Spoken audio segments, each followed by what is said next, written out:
Subscribe करें और देखें एक दिल दहला देने वाली हॉरर स्टोरी। अमावस की वो काली रात अजीब सा सन्नाटा ओढ़े लेटी हुई थी। रात के 11 बज रहे थे। बीच बीच में कभी कुत्तों के भौंकने या कभी उनके रोने की आवाज आती तो वो सन्नाटा भंग होता। उस स्याह काली रात के अंधेरे में जब दुनिया नींद की आगोश में थी, तब शमशान में स्थित सबसे पुराने पीपल के पेड़ के नीचे कुछ हलचल हो रही थी। जिस शमशान में दिन में भी लोग आने से डरते हैं, उसी शमशान के पीपल पेड़ के नीचे 28-29 साल का एक नौजवान सूर्यकांत बहुत ध्यान से कुछ तैयारियों में जुटा हुआ था। उसके मोबाइल का टॉर्च जला हुआ था और उसने उसे एक पेड़ के नीचे एक पत्थर से टिका कर रखा था। टॉर्च की रोशनी में वो खुद एक झोले से कुछ सामग्री निकाल कर पेड़ के नीचे इकट्ठा कर रहा था।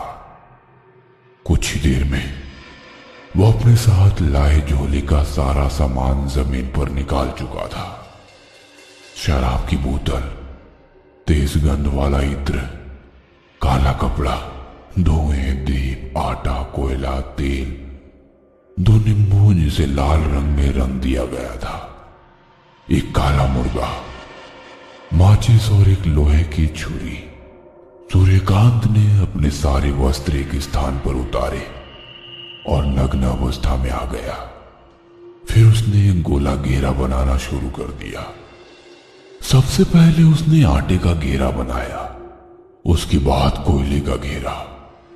तीनों घेरे तैयार होने के बाद वो उस घेरे के अंदर पालथी मारकर बैठ गया। कुत्तों के रोने की आवाज अब बंद हो गई थी। हालांकि बीच बीच में झिंगुर की आवाज आती। पेड़ पर कुछ जुगनू मंडरा रहे थे। ऐसा लग रहा था कि किसी ने पेड़ की डाली पर कोई बल्ब बांध दिया हो। लेकिन सूर्यकांत इन सब बातों से बेखबर पूरी तल्लीनता से वो कर रहा था जिसके लिए वो यहां आया था।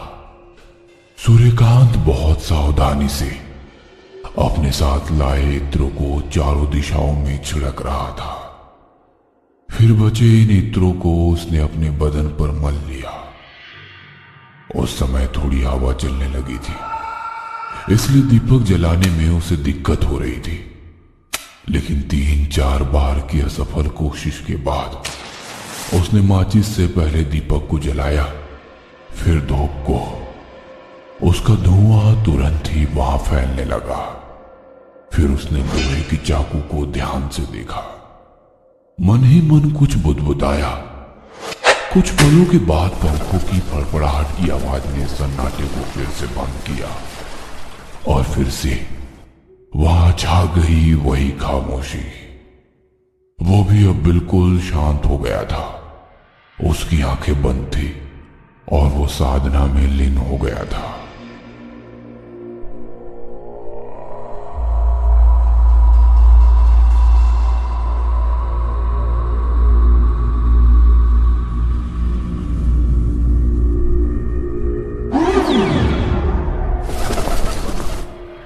पिछले 1 सप्ताह से वो हर रात शमशान में आकर यही प्रक्रिया बार बार किए जा रहा था। हर रात सभी सामग्रियों के साथ वो शमशान में आता और आधी रात से साधना शुरू कर देता। ये साधना सुबह के 3 बजे तक चलती। फिर वो वापस अपने घर लौट जाता। लेकिन आज जब उसने अपनी साधना समाप्त की तो उसके दिमाग में एक ही चीज चल रही थी। कुछ नहीं हो रहा, कोई फायदा नहीं इन सब का, सब गलत है। 1 सप्ताह हो गए लेकिन अब तक कोई अनुभव नहीं हुआ मुझे। मैं कल से साधना के लिए नहीं आऊंगा। सूर्यकांत का धैर्य जवाब दे रहा था और इसका पहला कारण तो ये था कि उसने जिस उम्मीद के साथ साधना शुरू की थी उसका फल उसे नहीं मिल रहा था। और दूसरा कारण था पीपल के पेड़ पर भूत प्रेत पिशाच का भी वास होता है। उनके प्रकोप से बचने के लिए ही वो साधना के समय 3 घेरे बनाया करता। वो उनसे तो बच जाता, लेकिन रात को निकलने वाले कीड़े उसे लहूलुहान कर देते। वो साधना तो करता, लेकिन दर्द से वो बेचैन हो जाता।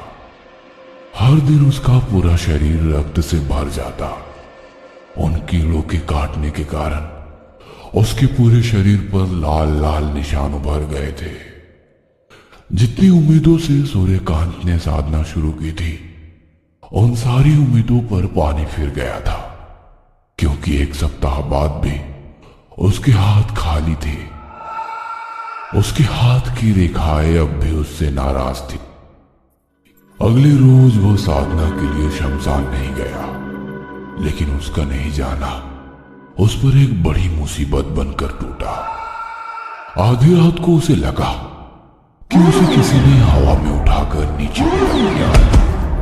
जब उसने इधर उधर देखा तो उसे कोई नजर नहीं आया। उस रात उसके साथ 3 बार ऐसा ही घटा। उसे समझ नहीं आ रहा था कि ये उसके साथ क्या हो रहा है। रात को डरते डरते वो किसी तरह सोया। सुबह जब उसकी नींद खुली तो उसके मुंह से भयानक चीख निकल गई। उसके शरीर पर एक भी कपड़े नहीं है। उसका पूरा शरीर फेसिंग वाले नुकीले दांतों से बंधा हुआ है, जिसके कारण उसके पूरे शरीर से खून निकल रहा है। साथ ही उसके घाव पर मक्खियां भिनभिना रही है। वह एक तरफ से मक्खियों को भगाता है तो मक्खियां दूसरी तरफ जाकर बैठ जाती। उसके शरीर से निकला खून धीरे धीरे जमीन पर इकट्ठा हो रहा था। उसके घाव पर मंडराने वाली मक्खियों ने अब अपना स्थान बदल लिया था और अब वो जमीन पर जमा खून पर भिनभिना रही थी। यह देखकर सूर्यकांत जोर से चीखता है, लेकिन ये क्या? चीख के बाद उसकी नजर अपने शरीर पर जाती है तो वह देखता है कि वो तो बिल्कुल ठीक है। ना तो उसका शरीर बंधा हुआ है और ना ही उसके शरीर से खून ही निकल रहा है। वह मक्खियां भी तो कहीं नजर नहीं आ रही थी। अगली रात भी उसके साथ वही हुआ, लेकिन इस रात का अनुभव पिछली रात से भी भयानक था। आधी रात के बाद उसे ऐसा लगा कि कोई स्त्री उसे लगातार घूरे जा रही है। उस स्त्री के मुंह से रक्त की बूंदें टपक रही है। मांस का एक टुकड़ा उस स्त्री के मुंह में है और जब सूर्यकांत की नजर अपने शरीर पर जाती है तो वो देखता है कि वो मांस का टुकड़ा उसी के शरीर से नोचा गया है, जिसके कारण खून की धार फूट पड़ी है। उसकी चादर उस खून से भीग गई है। दर्द और दहशत में आकर जब वो जोर से चिल्लाता है तो आसपास की सारी चीजें उसे फिर से सामान्य दिखाई देने लगती है। लगातार घट रही ये घटनाएं उसे पागल बना रही थी। एक दिन जब वो उदास सा कमरे में बैठा अपने पंखे को गौर से देख रहा था, तभी उसे कुछ याद आता है। सूर्यकांत को अपनी गलती का एहसास होता है। उस रात वो फिर से शमशान में साधना के लिए चला जाता है। 2 दिन तक उसके साथ कुछ नहीं घटता, लेकिन तीसरे दिन से उसे ऐसा लगता था कि जब वो मंत्र जाप कर रहा होता है तो कोई औरतें बातें कर रही हैं, लेकिन वो क्या बातें करती उसके समझ में ये नहीं आता। उसे यह एहसास अब हर दिन होने लगा था कि कई औरतें उसके पास आकर बातें करती हैं, लेकिन वो अपनी आंखें नहीं खोलता था। साधना के कुछ दिन बीत जाते हैं।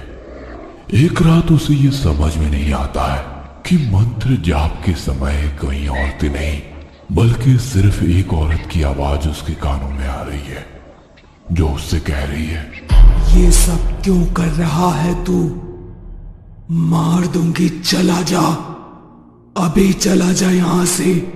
तुझे पता नहीं तू क्या कर रहा है, किस लिए कर रहा है तू? मार दूंगी मैं तुझे। सूर्यकांत डर से कांपने लगता है, लेकिन उसने अपनी आंखें नहीं खोली और मंत्र जाप करता रहा। अगले दिन से तो उसे वो आवाजें और भी तेज सुनाई देने लगी। उसे ऐसा भी लगता कि एक साथ पायल की आवाजें आ रही है तो कभी चूड़ियों की, और उसे ये भी एहसास होता कि उसकी पीठ पर कोई अपने नाखून से खरोच रहा है।